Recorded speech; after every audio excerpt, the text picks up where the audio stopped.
Hello friends, today మేమైతే ఎటుకొట్టుకైతే వెళ్తున్నాం. ఎందుకంటే ఇక్కడైతే ఫ్రెష్గా ఫిషెస్ అమ్ముతారు. చేపల కొంటాకైతే మేమైతే ఎటుకొట్టుకైతే వచ్చేసాం. ఇక్కడైతే ఫ్రెష్గా ఉంటాయి, ఇంకా మనీ కూడా తక్కువ ఉంటుంది బయట కంపెనీ మీద.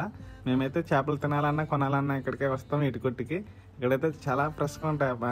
ఇవి అయితే 400 ఇప్పుడు కాస్ట్ అయితే. మా ఫ్రెండ్ గాడైతే 200కే బేరమాడైతే తీసుకున్నాడు.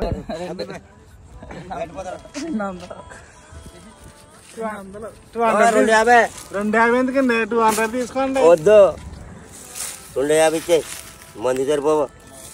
ముందు 200 కదా. అయితే మా ఫ్రెండ్ గారు అయితే సాధించాడు. వాటిని అయితే ఇంకా తీసుకున్నాం. అక్కడ లొకేషన్ ఉంటుంది చూడండి, అదిరిపోద్ది అనమాట. Next level. నిజంగా ఒక 15 మినిట్స్ అయితే అక్కడ కూర్చొని మేము ఆ వ్యూ పాయింట్ ని చూసి ఇంకా మేమైతే ఇంటికైతే బయలుదేరిపోయాం. ఇంకా ఇంటికి వెళ్ళి ఇంకా ఆ ఫిష్ కర్రీ అయితే రెడీ చేసాం. మేకింగ్ వీడియో అయితే తీయలే.